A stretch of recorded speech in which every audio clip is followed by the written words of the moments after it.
Do you? Don't know. We'll keep an eye on that. Stop much weight. Please rise. Join us in the pledge. I pledge Allegiance to the flag of the United States of America and to the republic for which it stands, one nation, under God, indivisible, with liberty and justice for all.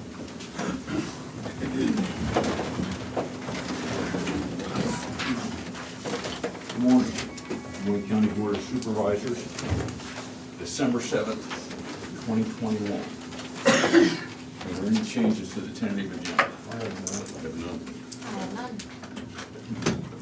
Meet with department heads and elected officials. Sarah Doty. Good morning. Payroll deputy. I don't really have anything new to report, just staying busy as normal. Okay. Lisa Schaefer, Des Moines County Attorney. We have wonderful news. We have a new attorney starting on January 3rd. All right. So we will be up to full staff. Congratulations. Yes.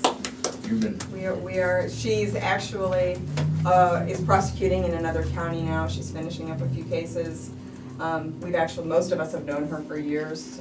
She's prosecuted in a few different counties. But yeah, we are very, very pleased to be welcoming her aboard. that's good, congratulations. And she's taking the sexual assault caseload, so I am particularly happy. Is it January 3rd on that? January 3rd? Yes. So we'll be getting her personnel action in that last week of December. Our office is participating in Shop with a Cop. We send over a few volunteers to corral the kids until they get going. Then just a couple of agenda items. Okay, good. Congratulations, thank you for that. I hope our caseload doesn't grow. Colin Gerst, IT. Just keep busy like always. I got nothing new to report. Thank you. Kevin Glendenning, Des Moines County Sheriff. Hi, good morning. We'll be Shop with the Cop as well. This Saturday, a lot of area kids we get to bring in and pair them up. We hang out and do breakfast, and then we pick them out and go shopping. It's a lot of fun. And then we also had Toys for Tots this past weekend. Very good turnout for that. They're looking at serving over 3,000 kids in Des Moines and Henderson County. So it's a great regional effort by the community. It's looking like they're gonna have a great amount of toys to disperse for the community. So excited to be a part of that, and that dispersal will be this Saturday. But other than that, no major news. Things are going well. Just still preparing for, we have 2 coming out of the academy, and we have 2 retirements at the end of the year. So just getting ready for all those transitions we have. You didn't mention that you arrested the Grinch. I seen a picture of you putting handcuffs on the Grinch. They talked me into staging a couple of photos out there. Arrested the Grinch. Santa confronted him, but it didn't work, so I had to get involved. You saved Christmas. I did. Great. Kevin Glendenning saved Christmas. We're in a world of hurt, Grinch. That's the headline. I'm sure the big will be calling. Kevin, are you gonna do the promotions? So we'll do a swearing-in ceremony on the 30th. So December 30th. I don't want to say a time, but I believe it's early afternoon. That's All right. 1 or 2. I think we set a time for. Just let me know. For sure. Yeah, absolutely. Thank you, Kevin. Absolutely. Terry Johnson, Des Moines County Auditor. Good morning. We're busy with our redistricting, re-precincting. Waiting for Burlington, excuse me, to finish with theirs, and then the next step will be us to finish our precincting and all of that, and that will be an ordinance coming through, an amended ordinance. And we have to have that done into the state by January the 15th, so it looks like if Burlington gets theirs done this month, then those first 2 meetings in January, you guys will be reading your ordinance so that we can get ours finalized and sent to the state. So, and then after that, we'll work with the state and we'll get everything changed in iVoters, and we'll send out, and hopefully the state will follow up. They did that 10 years ago, and they sent out new voter registration cards to everybody. So, so hopefully we don't have to go to that expense, because I added up what it would cost for postage just to mail all those out the other day, and it was about $17,000. So hoping the state takes it over, just bills us for what we need to pay, so we're hoping on that, but keep them busy with, all kinds of stuff in the office. Okay. Burlington's supposed to have their precincting done by the 20th of December, haven't they? That's what Eric had stated, that they were hoping to get their, ordinance read the two meetings that they have in December, so. They did it, They did the first one last Agenda night? last night. Okay. And then the other one will be the 20th, so they'll have theirs finalized, and then I'll have to get everything posted in the paper and online and all that, and then we can do ours. Thank you. Zach James, Board Chair Glasser, land use. Things are going well. Had a decent number of inquiries here the last week or so, working through a couple floodplain development permits, some subdivisions, we've got a couple on the agenda here today.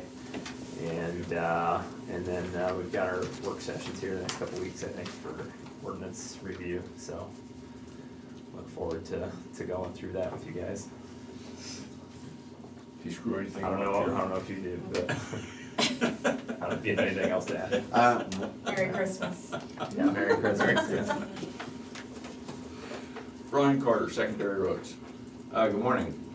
Things are moving along. Guys are out working on a culvert project and doing some ditching and stuff like that. So would mention that do have an employee that's going to take a different job. So we'll be going through the process and eventually getting around to advertising for a motor grader operator. So that'll be something we'll work on over the next month or so. Other than that, not a whole lot. Thank you, Brian. Natalie Stepner, Des Moines County Recorder. Good morning.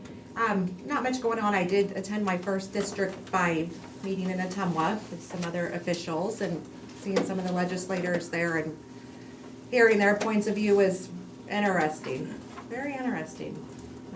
But otherwise, just business as usual in the office. Thanks, Natalie. Chris Lee, Conservation. Good morning. So our state affiliate has been inquiring about this new human trafficking certification rule that has come out. And from the guidance that we've gotten, it does apply to cabin operators, but not to campsites. And so our affiliate has links to the certifications, and we'll be putting probably all of our staff through it just so that we're covered. They say it applies to anybody who's in direct contact with people that will be renting cabins. And the way we do ours, honestly, we have renters coming in and out of there. We never even see them because it's all done virtually. But we'll get everybody trained through that and get them through that process and get on that list to make sure that everybody's carrying that proper certification that way. Other than that, it's just kind of business as usual. Remind everybody, deer seasons are open right now. The shotgun deer seasons, the gun seasons. They opened on Saturday and will remain open through the next 2 weekends for the shotgun season. So just be safe out there and be courteous to other hunters and stay warm, I guess, for a couple of days until it's 60 on Friday. And you can use certain rifles now in Iowa. Yes. Yeah. But what kind of rifles are those? Those aren't 243s or 273s. Correct. I think it's anything 35 caliber and bigger, if I remember right. So it's in the DNR regs. They have not published a comprehensive list of all the calibers that you can use. Basically, they say if it's 35 and bigger, it qualifies. It used to be, a couple years back, it was only rifles with straight wall cartridges, and they were kind of specifying the ones. Well, then manufacturers were coming out with these other ones, and then some of these obscure ones were kind of hitting the market and getting popular, and so they've kind of changed that, and now it's, I think it's 35 caliber and larger. So like your 243s or your 25-06s, those type of things, those would not qualify, even though they're perfectly suitable for shooting deer, and they use them in Missouri all the time. Here in Iowa, The range is a little further though, isn't it? Yeah, so and I'm not exactly sure what the reasoning was requiring the larger caliber like that. I mean, the range on a 243 is infinitely larger than, say, like on a 350 Legend seems to be the popular one that everybody's buying these days. I mean, you're still looking at a couple 100-yard gun, but I mean, some of these 243s, you're looking at 300-400 yards. And the trajectory is really, really flat. And so I don't know if it's such a thing where they're trying to shorten that range. I'm not real sure. I never really understood why Iowa was a short state prior to this anyway, so I guess you'd have to talk to the ones that wrote the law as to why that is that way. My guess is it probably, somebody had a year of the legislature and said, hey, we'd really like to be able to use this type of rifle. And poof, it's a regulation. That's kind of how things work sometimes. But yeah, that's all published. But I think it's anything 35 caliber and larger. The 350 Legend seems to be the hot one these days. You can't even hardly find those. They sell them so fast. Thanks, Chris. Rodney Buisner, maintenance. Good morning. Just staying busy, got an agenda item this morning. Angie Vaughn, safety. Good morning. Actually, really busy right now, but I had some time off, so you know how that is, trying to catch up. But other than that, really nothing major going on or anything to speak of, so to speak. Thank you. Janelle Allen-Longquist, Moines County Treasurer. Good morning. We're just keeping busy, nothing new to report. We're just trying to, although there's some legislative changes that's coming up for us in motor vehicle and property tax 1st of January, we're trying to get a grasp or a handle or answers on. So, but just keeping busy. Krista Pogomiller, Public Health. Good morning. We continue to be busy as well. We're still doing COVID vaccine boost doses, initial doses, second doses in our office. Monday, Wednesday for anyone 12 and older from 8:30 to 4, as well as on the 5 to 11-year-olds on Thursdays from 8:30 to 4. So I encourage everyone to get vaccinated if they haven't already. Our current case count is 8%. We've had 41 cases in the last 7 days. And our immunization rates are 82% for people 65 and older. And for 12 and older, we're at 56%. So those numbers continue to go up. So again, encourage everyone to do that if they haven't had the chance to yet. Thanks, Krista. Thanks. We got anybody on? Okay. Correspondence. I had one more correspondence regarding the recycling bins.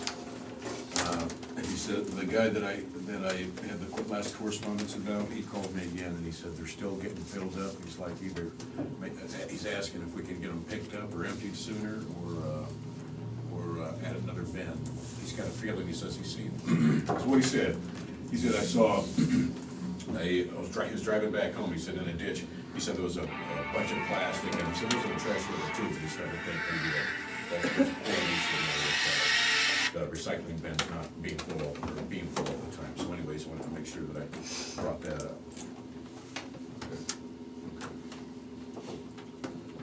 Good question to ask them. Are they still having a problem with people dumping other stuff in those? Haven't heard much about it. This one gentleman put more light on it than anybody in Chase. We got a letter from Southeast Iowa Regional Planning. Thank you for your membership with Southeast Iowa Regional Planning Corporation. We truly appreciate the opportunity to have served Southeast Iowa for the past 48 years and look forward to serving you into the future. The SCIRPC board is composed of 19 members from 4 counties. County reps 4, 2 largest cities in each county 8. Private sector members appointed by public representatives 4. Workforce development 1. Southeastern Community College 1. Iowa Wesleyan University 1. Your current board member is Jim Carey. Doing a fine job, wouldn't you say, Shane? He's doing a fantastic job. Southeast Iowa Regional Planning Board members are appointed annually with terms expiring January 1st, 2022. Please name a board appointee, complete and approve the attached resolution, and send to Southeast Iowa Regional Planning, attention Sherry Jones. Your appointee will caucus with the other top 2 Southeast Iowa Regional Planning representatives in your county to name the private sector representative for the board. Your current private sector representative is Tim Fensel. It is encouraged that the appointment forms are received by SCIRPC by January 15th, 2022. Mike Norris. So we got this too late to get it on the agenda. So I think The resolution is ready for next The week. resolution is ready, and we'll have a week to think about just how good a job Jim's I've doing. got nothing to think about, Thomas. It's already Phenomenal job, second to none. We love you, James. He's doing I a think great he's gonna job. get the appointment by acclamation. So, What'd you say, He's Batman? doing a great job. yes, anyway, so we'll wait till next week to congratulate you, but I think you're, Jim wants me to say he's terrible at it. You just didn't pay enough, Jim. That's, how many meetings did you go to that you get a nice meal with it? you get a meal? Yeah. Oh, Thomas. We're gonna have a runoff. Feeding Jimmy and whatnot. What the luxuries of life. Okay. Seeing no more correspondence, we'll proceed to discussion and vote. We have accounts payable in the amount of $1,342,529.86. Move to approve. Second. Sarah? Shane McCampbell, Yes. Jim Carrey, Yes. Tom Broker. Yes.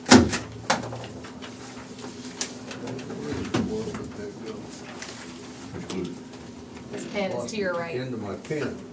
It's to your right, Tom. Oh. That's fancy too. Over there. Now he's throwing things Second at thought, maybe Jim's not qualified. That's a fancy pen he's got. See that? He must have got that from that board he's serving on. That's right. We have a resolution approving an amended 2080 agreement for Southeast Iowa Narcotics Task Force. I'm guessing the sheriff can explain this to us. Or actually, Either one of us can, County but attorney. please put it on the agenda, Yeah. and she's got it ready for you. oh, okay. Basically, the Southeast Iowa Narcotics Task Force was created in 1989. The original 3 members were the cities of Burlington, West Burlington, and Des Moines County. About a year ago, we all sat down and decided that we do things very, very differently in the task force than was originally laid out, just because of the change of the times. So we wanted to update the 2080 to reflect the current practices of the individual members of the task force and the responsibilities of the task force itself as a separate entity. And probably the most important facet of it is that Henry County actually joined the Southeast Iowa Narcotics Task Force about a year and a half ago. Does that sound right? And they have a deputy that's been specifically assigned to the task force. Basically what happens is if they have an investigation over in Henry County, our task force officers will go over and assist, and I know Deputy Bell assists over here pretty regularly. So basically the document is just really updating current practices. One of the specific things we did add that was not in the original agreement was how to add parties. I know Kevin can probably speak to this better than I can, but I know with the burn grant, which used to provide all of the source funding for the task force, now provides but a fraction. They've made it clear over the last several years that they want to see continued regionalization of the task forces involving multiple counties. So we did add a provision for how to add additional counties if they wanted to join. I know there's been some discussion with Lee County, maybe the Mount Pleasant Police Department. So that's really all the document is. It does not change the entity of itself, in and of itself, just reflects current practices and how we've done things, and the responsibilities, again, of the individual agencies who have officers in the task force, and then the responsibilities of the task force as a separate entity, and then to allow Henry County to join, and if in the near future it works out that other counties want to join in or other entities want to join, we now have a mechanism for allowing that to happen. So. Thank you, Lisa. Just need you to sign it. Once you passed your resolution. I move that we approve resolution 2021-049. Second. Sarah? Shane McCampbell, Yes, please. Jim Carrey, Yes. Tom Broker. Yes.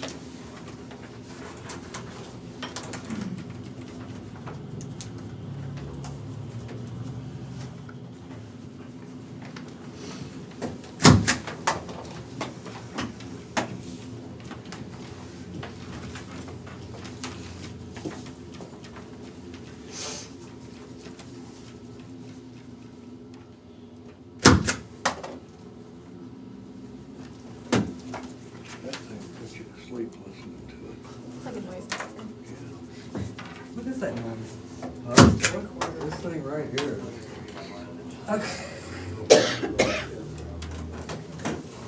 You play something like that for the grandbaby one.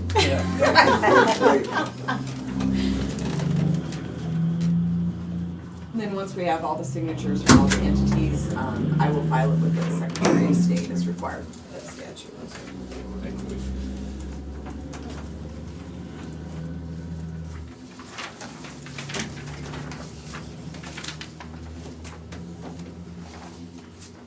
Okay. And we have a resolution approving opioid litigation settlement that has been some time in the process. I know Lisa's on top of this as well. Okay, this one takes a little bit longer. So the county, basically joined in the national opioid litigation, a couple of years ago. And the firm that we are using was able to work out a settlement agreement, with Johnson & Johnson as a manufacturer, as well as 3 other distributors, whose names I don't remember right off the top of my head. The settlement agreement itself, I believe, would include approximately $172 million to the state of Iowa, assuming everyone signs on, that's supposed to sign on. The state of Iowa signed on quite some time ago, and then once that was done, then it had to go to all the local municipalities, both county and cities over 10,000, to sign on as well. If all 99 counties, I believe there are 66 or 67 counties that are actually in litigation as we are, but it would require sign off by all 99 counties, as well as all of the cities, and if we can get 100% sign off, the state of Iowa will get the whole amount. And then it prorates down from there so long as we meet a certain threshold. One of the sticking points that we had for Iowa for a bit was how that money would be allocated between the states and the local governments. We, as in I was in the room, the counties were finally able to reach an agreement with the state of Iowa, because the default in the settlement agreement is that 15% of those monies would go to the local governments to be spent, to be divided up, if an agreement couldn't be reached. We were able to reach an agreement with the state of Iowa that is 50-50, so 50% will go to the state, and then 50% will be allocated between the counties. And then if a county, for instance, they don't feel that they have an opioid problem, or maybe their share is going to be so minimal they really wouldn't be able to do anything with it, they can decline that money. It will default back to the remaining counties to be split amongst them, unless they specifically say they want it to go to the state. And then the counties with cities with a population of more than 10,000, which for us is the city of Burlington, our share gets kind of shared with them. The thought process being, especially for the more rural counties, those are the bulk of the population of the counties. So if my numbers are correct, and I went to law school for a reason, I'm not a mathematician. We will get approximately 1.35 million over the next 10 years. Is that gonna be the same amount every year? Is that how they're setting that up? That's my understanding. And the disbursements, as long as we can get everybody on board, everything signed by January 2, we expect to see disbursements to be made by the middle of 2022. Is there a penalty for the small rural communities that don't want their money? Is there a penalty for them to let that go to the rest of the counties, or to send it back? Is there a? No, it's just they can just decline. Like I said, if you get a small county that just really doesn't have an opioid problem, they can just say, because the money must be used for opioid abatement. The exhibits that are attached to the agreement, and if you wanna know, it's for you, Leah, it's the National Opioid Settlement, all one word, .com. You can actually see the settlement agreement itself. Thank you. It must be used for opioid abatement, and they're very clear on what it can be used for. So there may be some counties that their populations are small, and they may not get a whole lot of money. And they may say it's not even worth it to us to deal with, because it'll have to be kept in separate funds. There's a little bit more paperwork involved, so some counties may just say, we're not interested in keeping it, send it back to and let it be divided by the counties that need it. Do you know if do they have narrow standards or parameters for how that money is spent? They have a very specific criteria of how that money is spent. Okay. And so at some point, once everything goes through and we have a little bit better idea of what the funds are going to look like, at some point we'll probably need a work session, probably between us and the city, to determine how that money is going to be spent in a way that fits the criteria of the settlement agreement. Is that counseling, enforcement? What is the? All of the above, just all of the above. I think it's geared more toward the treatment phase and actual prevention phase. But there are, for instance, there is a reference to doing treatment courts or specialty courts in the court. It's a wide gamut, but very specific that it has to go to opioid abatement, which makes sense if that's the purpose of the the litigation to begin with. So the resolution, basically, right now, the key is to get the 2 participation agreements signed.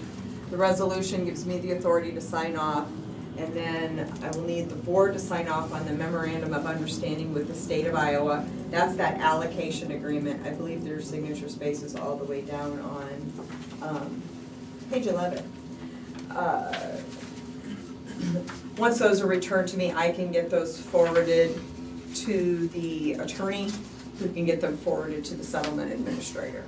And then everybody hopefully will have all their ducks in a row by January 2. That is the deadline. It just took quite a bit of time to get the allocation agreement worked out. This is just the resolution, there's not the. Yeah, we'll need to pass the MOU. resolution, and then the memorandum of understanding will need to be signed by you as the board. So she has that, you just have to. I have that here. Okay. I guess I was, The actual participation agreements in the settlement, for the settlement, those you gave me authority, you're giving me authority to sign off on those. I was, Make the motion that we approve the 2021-050 approving opioid litigation settlement. Before I second that, just let me read this off real quick, just because I think it needs to be noted for the record. The opioid defendants are specifically McKesson Corporation, Cardinal Health, Inc., Amerisource, Bergen Corporation, Johnson & Johnson, Janssen Pharmaceuticals, Inc., Ortho McNeil, Janssen Pharmaceuticals, Inc., and Janssen Pharmaceutica, Inc. So I just wanted to read those, and I second. And in this particular settlement agreement, it's the first four, the McKesson, the Cardinal, the Amerisource, and Johnson & Johnson. Okay. The other important thing to remember too is there are also gonna be about 15 to 20 additional defendants. This is just the first batch. Some of those other ones are in bankruptcy litigation right now, so we don't know what's gonna happen with those. The hope is that once we get a settlement with these first four, especially with a big name like Johnson & Johnson, that some of these other dominoes will start to fall. And I do know, I believe CVS just got, they had, I think it was CVS and maybe Walgreens, one of the other pharmacies just got a fairly significant jury verdict against them in Ohio. So the two things coupled, we're expecting that eventually all the kings shall fall, so to speak. But it's important if we can get this first one done, especially with Johnson & Johnson being such a big name, knowing that they're getting taken care of. it surprised me the first time we went in there and discussed this when it opened my eyes. I didn't think that Des Moines County probably had an opioid problem. And I don't think the average person on the street realizes that. And until It's a very quiet killer. you talked to me a little bit about it, and I was shocked. It was It was an eye-opening experience. What we should prepare ourselves for is what we're seeing is this shift of the predominant narcotic that's being trafficked into the US is fentanyl and heroin. And that's transitioning from meth, ice. And we're trying to be prepared for that in Iowa. While we haven't seen it as other communities have, we're trying to get ahead of that, and hopefully we won't feel that impact. But we're seeing it. We're seeing fentanyl and the narcotics that we're finding, and it's very dangerous. And a lot of that is caused by that over-prescription, the physiological addictive effects of those prescription painkillers. I just would have had no guess that fentanyl would have been a problem in Des Moines County, Iowa. Yeah, because those are two different things. Ice gets you all, and fentanyl puts you to sleep, right? Well, fentanyl has become widely available, and it's because of its addictive nature. We don't just find it in heroin. You'll find it in meth at times, or ice. What you wouldn't think you're going to find it there, but that's what we're seeing. It's becoming a predominant drug, which is very concerning, but we're going to try to stay ahead of it. In fact, it's become so predominantly mixed with other things. The task force actually kind of sent out a policy to the departments on how to handle it. For the most part, if we suspected that there could be fentanyl, we don't even field test it. You double glove, you put it in a plastic, not a baggie, you put it in a hard plastic container and send it right to the lab. I know there have been a few officers that have had fentanyl poisoning. We have a case pending right now out of West Burlington where the defendant was located with 23 grams, which doesn't sound like a lot, but it's a pretty decent sized Ziploc bag full of powdered fentanyl, and it was pure fentanyl. How are they, who's bringing powdered fentanyl? Where are they getting it? Well, I don't know, if we knew that, that would be great. But unfortunately. I set myself up for that. Bless you. Bless you, she's so sweet. Yeah, that's something we were hoping this defendant might divulge to us, but they have declined to do so at this point. So, yeah, it is becoming a much more predominant thing, and as Kevin pointed out, for a lot of people, it just starts out with something innocuous as a painkiller prescription, which is why we have Johnson & Johnson and all these folks being sued for their negligence in recognizing the addictive nature of these medicines that ultimately give rise to heroin and fentanyl addictions. If you have a cop that gets like fentanyl poisoning, like would that defendant be charged with like something else, like attempted murder or something, or is like? No. Okay, I didn't know how that worked. There's no you'd have to prove Oh, some I sort guess of that's intent true. there, and generally they ship them out to Great River or whatever they call themselves now. Yeah. And they're treated with Narcan or whatever. I can't keep track of the name changes. And they're usually treated and given some time off to make sure. So far, we haven't had anybody with a significant poisoning. Luckily enough, there is Narcan that can outdo the effects. For the 23 grams that we found out in West Burlington, it was located in a hotel, one of the hotels. That bag could have killed everyone in the hotel if they were at full capacity. The thing with fentanyl is that so little of it is necessary to kill. All of our law enforcement carries Narcan, typically 2 to 3, 4 doses in their vehicles. We keep it in the office available, and I know the Burlington Fire Department has dealt with some of those responses, not to law enforcement, but to members of the community that have dealt with those overdoses where they've had to. Have you always carried Narcan for like quite a while, or is this new because of fentanyl? 3, 4, 5 years ago, and the major reason was the fentanyl and carfentanil that, as it appeared in Des Moines County, I want to say our first case was about that timeline. 4 or 5 years ago, we found fentanyl in heroin, and just became aware, and it was a necessity to have with us. Hey Lisa, is there any reason there wouldn't be 100% participation?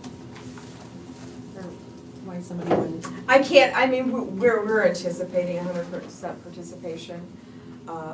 like I said, I think there were like, as of the meeting on Thursday, I think there were 4 of the litigating counties. They just hadn't gotten their paperwork done, but their representatives were there, and it was just a question of getting things done. We are fully anticipating the 100% participation, simply because it only will bode well for Iowa. And so we're expecting that it will happen. Okay, well, good luck and thanks for opening our eyes. We have a motion and a second for resolution number 2021-050. Sarah? Jim Carrey. Yes. Shane McCampbell. Yes. Tom Broker. Yes. Lisa, thanks for all the work you've done on that for us. No problem.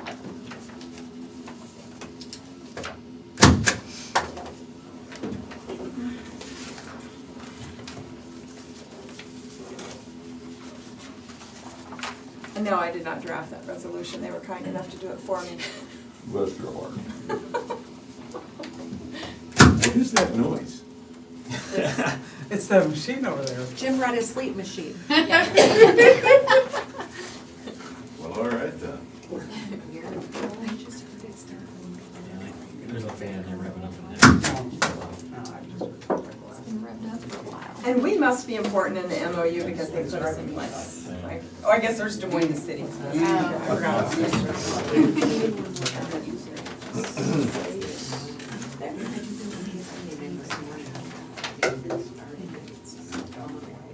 I know, right? Some WD-40. So I'll just need copies of the resolutions. Okay. Okay. They have 3, so they should have done And one copy for you. next in our continuing line of resolutions is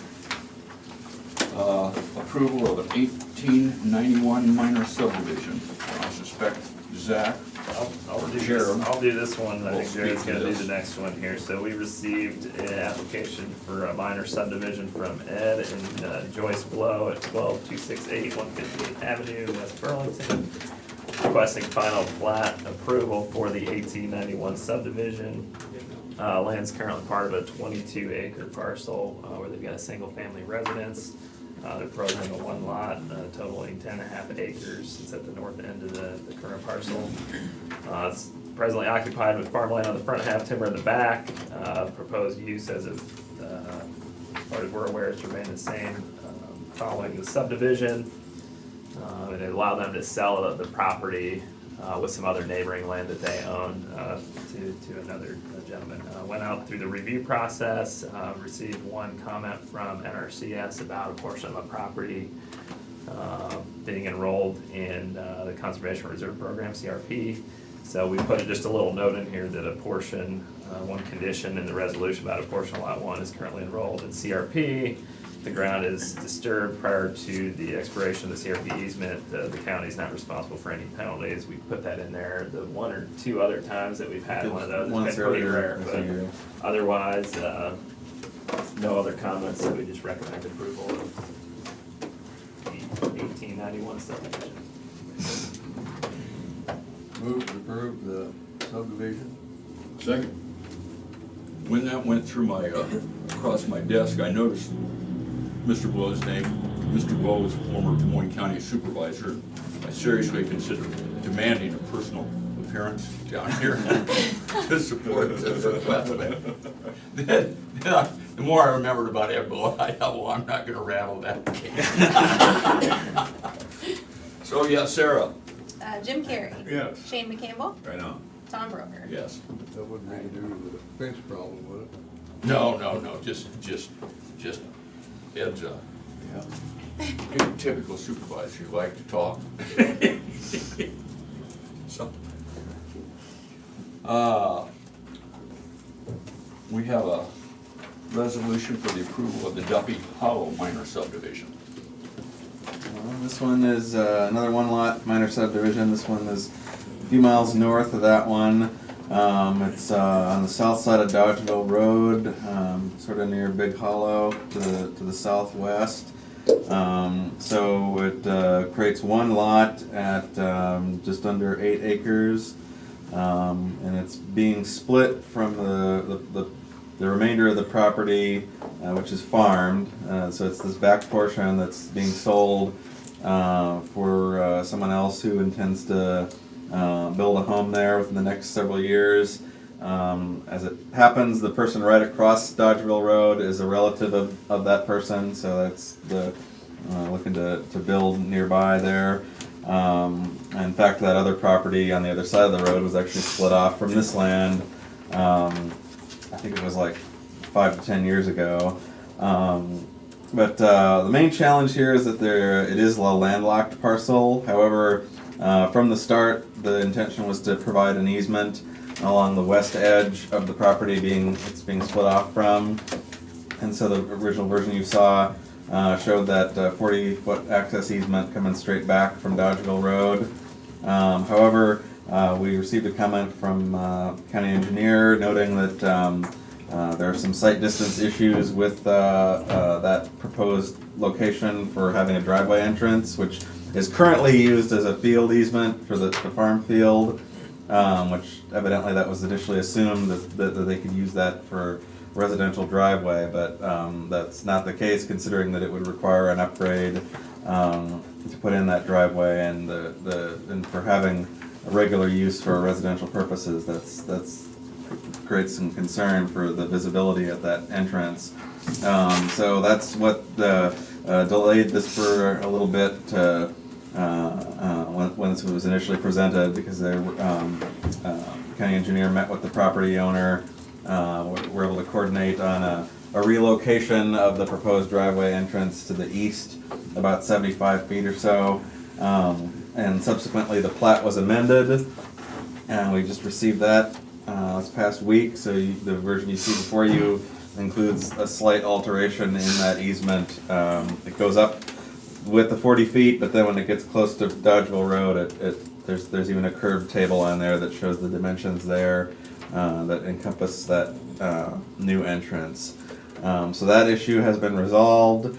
One other thing that came up earlier in the process, again, NRCS, it was relevant for the other subdivision too, but they had noted that there's a drainage tile, and there's been some terraces that were installed a few years ago, and there's a drain tile that empties into a draw, which is located on Lot 1. And it wasn't clear initially where that outlet was, if it was contained on Lot 1 or if it's on the property that's left over after it's subdivided.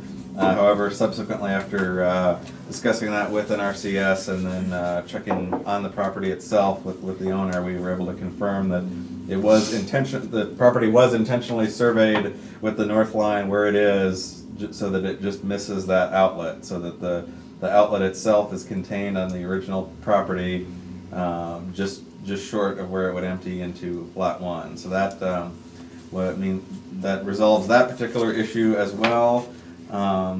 So we do have a couple of conditions included on the resolution. One is our standard. Anytime there's a proposed house that may not be built for a couple of years, we include the condition there that they would need to have a septic system and a permit before they start to build, and that it needs to be installed before the home is occupied. And then also, just to have it for the record, also that there is a requirement on the placement of the driveway, that needs to be located as discussed with secondary roads, just to the east of where it was initially planned. So with that, with those two conditions, we would recommend approval of Duppy Hollow subdivision. I move that we approve Duppy Hollow minor subdivision. Second. Sarah? Shane McCampbell, Yes. Jim Carrey, Yes. Tom Broker. Yes. Get those resolutions signed for you guys after the meeting. Okay, we have need to cancel the outstanding treasurer's checks. The following treasurer checks have been outstanding for more than 1 year as of June 30th and are hereby canceled. The amount of these checks total $296.50 and has been deposited into General Basic Fund 0001. Dan and Doris Anderson Farms, $268. Laura Defford, $5, Wesley Chambly, $8, Blake Vanis, $1.50, Randy Wagner, $2, Melody Graham, $10, Andrew Barber, $2. Move to approve to cancel the outstanding treasurer's check. Second. Sarah? Jim Carrey, Yes. Tom Brook, I'm sorry, Shane Campbell, Yes. Tom Broker. Yes.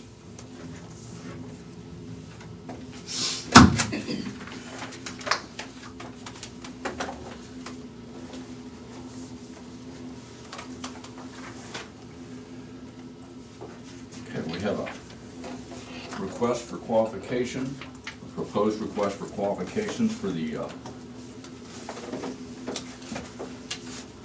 construction management firm for the new public health facility. Zach, I think this will be the second or third time we've looked at this a little bit, and I know the county engineer spoke to him. Yeah, after we had a work session, I don't know what that was, maybe 3 weeks ago, something like that. Something like that, yeah. I think it's 3 weeks ago, maybe. I made several changes after that conversation and resent it out. I made one small change yesterday. Brian called me with one little thing. About the site or something like that. Yeah, it's about the site. I don't remember exactly what the wording said on the old version, but it's the last sentence of the first paragraph under project background. It just now says a new public health building will be situated at location to be determined by the Board of Supervisors.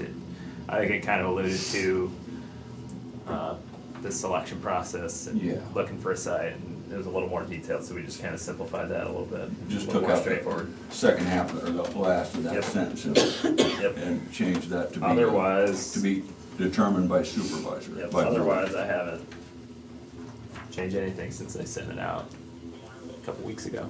Okay. Right on. I just noticed a couple small like formatting things I need to clean up. Those are no content changes. I looked fine to me.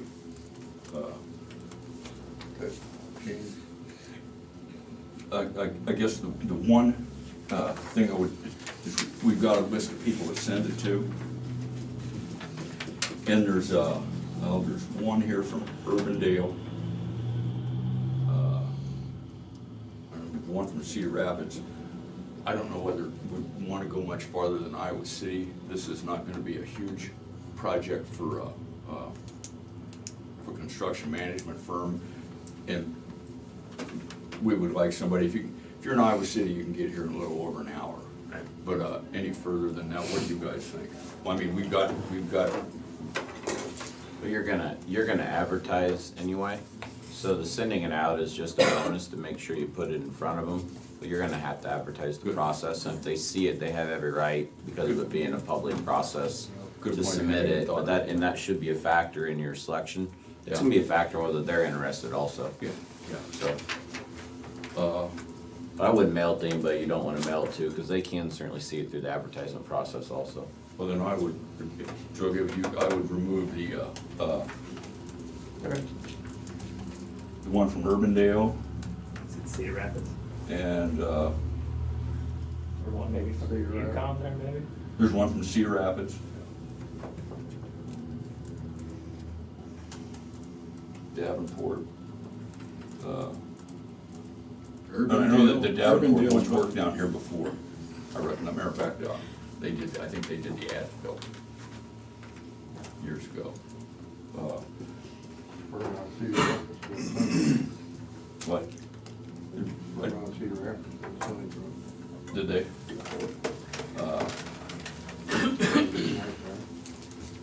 I think I'd just take off the people from Cedar Rapids and the Urbandale,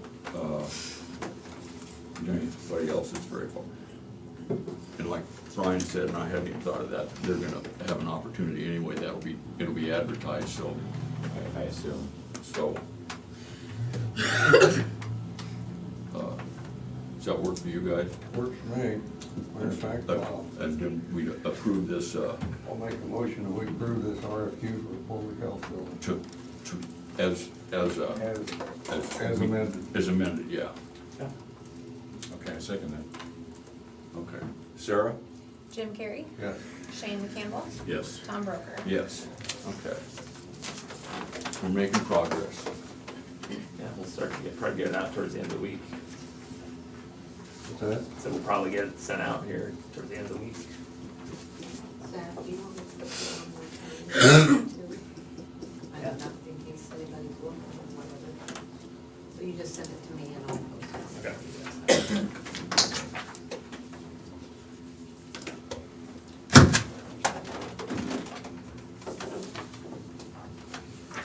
Okay. We have another request for proposal regarding the front steps of the courthouse.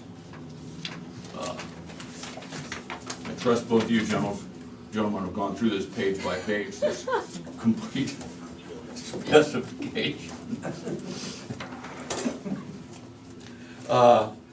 So do you want to address this, right? Yeah, this was our front step project, prepared by Klinger and Associates, which are our construction administrator for this project. So they prepared this for us, it's a design and the bid packet, so we're just looking to get this out for bid. Looking at a pre-bid conference on December 16th and have the bids back by January 17th, 2022. So, just trying to keep this project moving forward. I'd like to get it approved and get it posted, and hopefully tomorrow. It'll be on their website at www.klingerplanroom.com, and also we'll try and get it posted on the county's website too for anybody interested. We pushed out the completion date to September September, 30th, yeah, would be the completion date. Sounds good. Incidentally, I was involved in a lawsuit once, all the contractors for with the University of Iowa. Of course, they've got their own construction specifications in a book like that. So my attorney was in Cedar Rapids, and that's what he handled. He didn't need to open that specification books. You just told him what section it was and just started going through it. He said, no, that's different. So, but that's all he had to do. Okay. Move to approve front step RFP. Second. Sarah? Shane McCampbell, Yes, please. Jim Carrey, Yes. Tom Broker. Yes. Lisa, I hope he's not expecting you to remember all that stuff. We'll have a talk. That's what I have tried for. Okay, I guess this has already been signed. Well, if you want to stamp it and initial it maybe on that page that he put the date. Okay.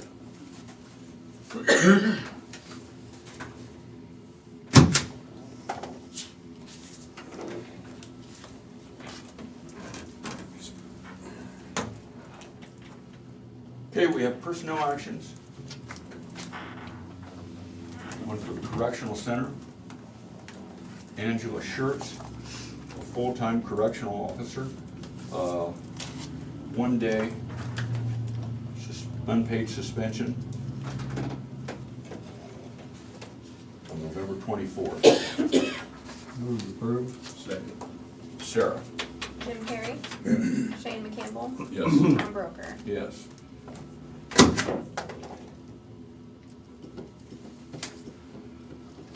And we have a personnel action conservation. Avery Jacobs, part-time conservation technician, promotion. Previous rate was $14 an hour. The new rate is $15 an hour. Move to approve. Second. Sarah? Shane McCampbell, Yes. Jim Carrey, Yes. Tom Broker. Yes.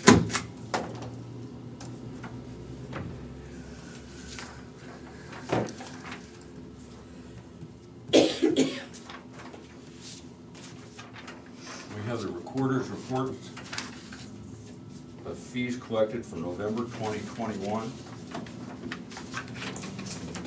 This report will be on file at the auditor's office and available for public review.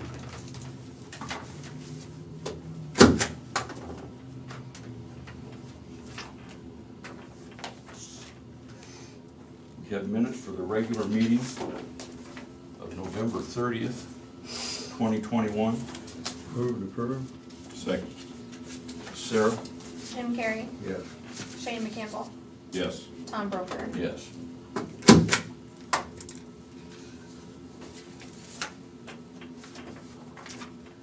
Any other business? I have none. I have none. I guess the only thing is that, I'm sure all of you are aware, Burlington and Des Moines County lost a friend. Officer Tom Walls, you read about the paper, anything, any place you went, he was there donating his time, his labor. He was, anyway, I'd just like to nod to Tom Walls and his family with we will miss him. Now, at his visitation today, they're doing Toys for Tots, a trailer there for people to be able to donate there, which I think goes very much with his character. But he'd also like people to wear Iowa Hawkeye stuff for his visitation.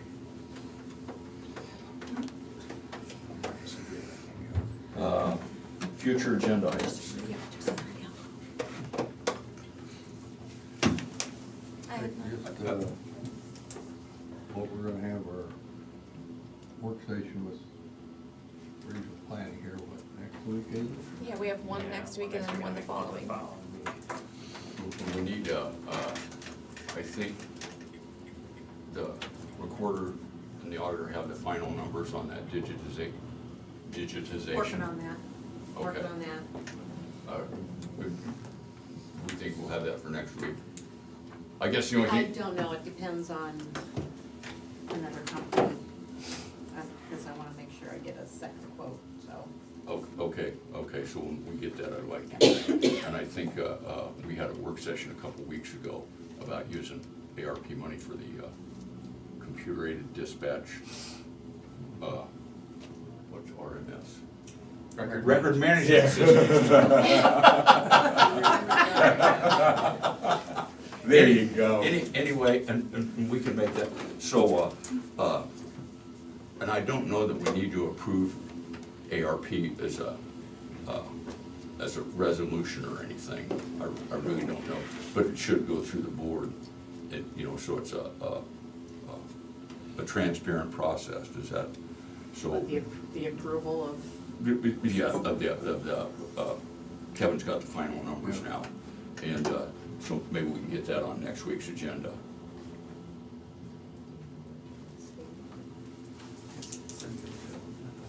I'll get that back to you. Okay. We're still doing, next week, after the meeting, we're doing taking care of business, right? That'd be the 15th. Next week's the 14th for Tuesday. Oh, If we have a negotiation, that would be Wednesday. All right. And I have not heard back. Okay. Whether there'll be a union negotiation that day or not. Any other future agenda items besides Southeast Iowa Regional Planning's got that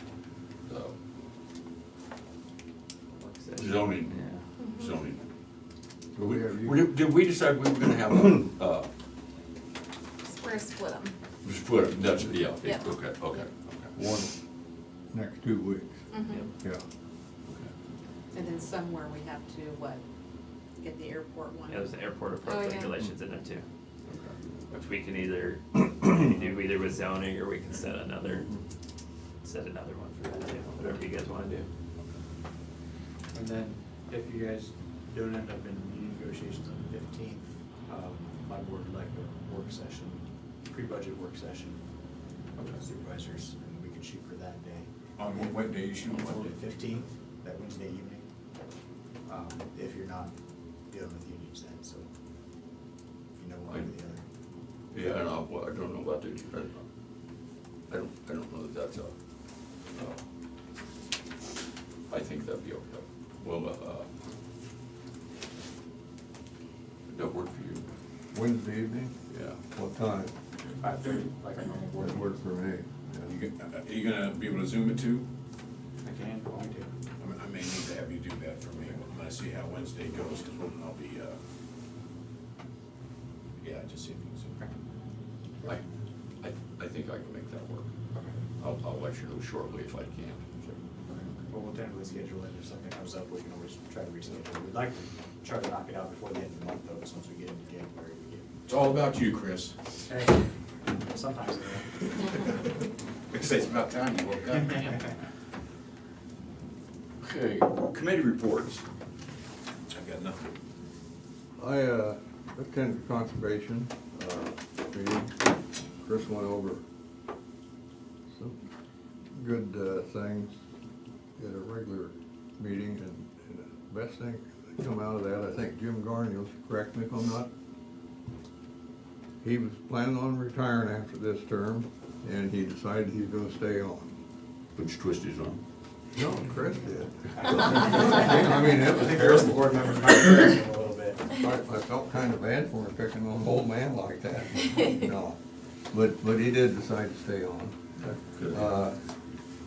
Terry and I had a meeting with Chris last week, and Kevin Lindeni and Gina about maybe when his gentleman out there retires, turning their house into the conservation office out there.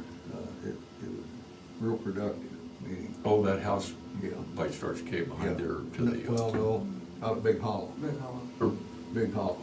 Is it right up Behind the maintenance from your shed. Right shop? up from the workshop out there. Oh, okay, yeah. And making that an office out there, and moving his office out there, and maybe relocating Gina, and then the sheriff's get a little more room. Okay. We'll have to sit down and talk about that. Be real interesting. And then I attended a district county officers meeting with several people in this room. And I should apologize the rest of you, because the supervisors kind of took that over on mental health. You didn't, It's a big discussion, so. it was a very big discussion, wasn't it? And it was good, it was interesting. And I think Jack Stewart got up and started off, and they finally let Ryan talk, and I think she put the, crossed the T's and dotted the I's for him, so it opened her eyes up, so. And that's all I had. I was working on the same thing, almost a different time, at the same time, at a different place. I got the regional meeting we have Wednesday, and I've been talking to Representative Kerr, that we couldn't get anybody from the Department of Human Services to sit in on that meeting and explain the problem to us. They're, like most bureaucracies, their opinion is not our problem. Yeah. And so, but somehow or another, there's gonna be a representative from DHS, I suppose Zoom, but going to attend that meeting so we can make a final appeal of some sort, or see if they can, but, and then he's gonna have a member of his staff there, so I appreciate him doing that. And we had a meeting with some of the auditors, and I don't know whether there are any supervisors in Fort Madison about the currently Henry County and Lee County and Des Moines County share a medical examiner. So it's apparently he's going to be gone. So we're going to have a new medical examiner, plural. So there would be each county would have a medical examiner and then a deputy medical examiner. And for two of the counties, we would have medical examiner and deputy, and they'd flip that for Lee County, but that's we appear to be making quite a bit of progress, so hopefully we'll have something by the end of the month. Yeah, Trent asked me for some information yesterday, so I Okay. forwarded that to him, Good. so. Good. Is Torres still, is he still a medical examiner? No, we had. Eugenio retired years ago. Did he? Yeah. Yes, yes. He hooked to it. Yeah. I wish I hadn't been a supervisor very long. He and I didn't see medical issues the same way. And Well. Anyway. Anyway. That's code, It was- friends. It was interesting. Well, you just didn't like him coming around vacation.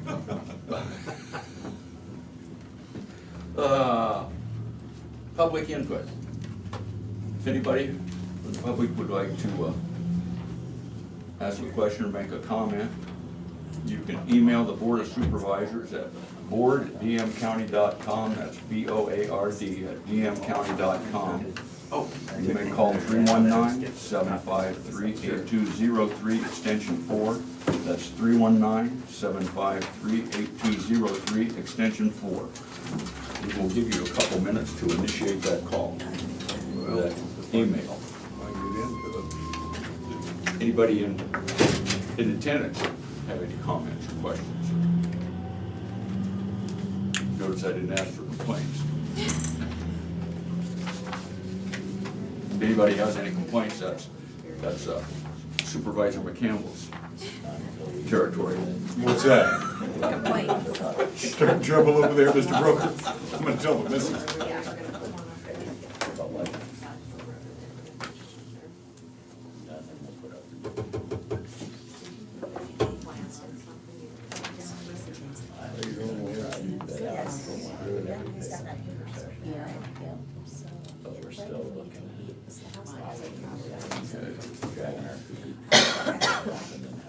Where do you cover Minneapolis news too? I write feature stories for the news. Oh, yeah. On city council. I didn't know. Did or not.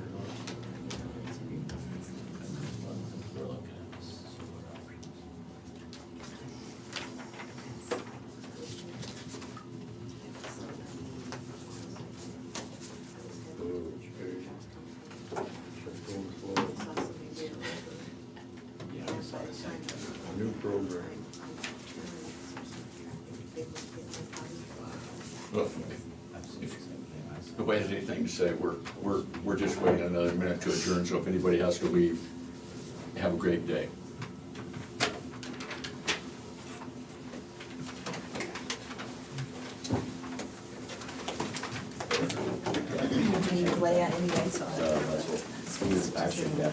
Take care, see you later. So how'd you, Revised 2018. Nice music. Is that going on the website when it's signed? I always remember to turn that off. Well, I guess I don't I didn't get coffee. there you go. I've Oh, I got haven't 3 heard the other phone. jurisdictions that also have to sign it when they tore it down. But will it be on the website? Okay, I can have. with an eye, we're adjourned. We're adjourned. We're adjourned. Well, have a great day. We don't know for sure yet, and we want their construction. But I need to send it change. Yeah, I mean, yeah, I'm. That's what I told my daughter. I said, all 3 of us will party, it's always a grapple. Trying to get the bathroom. There you go. Thank you. So I told Michelle that my story is gonna be about the like settlement tomorrow. And she found this cartoon for the editorial page. God bless you. Sinclair all the way up. And then I looked for Johnson. So from last week, Yeah. I did it, I forgot, but I don't have. And I was like, Michelle, can we drop this story to the page across from the intro? And she's like, I'll talk to the Yeah, I Oh, we adjourned. since I have enough. We are adjourned. Do you guys have a work session? Opposite direction. Not today. Oh, okay. I'm 99% sure. I don't know. I just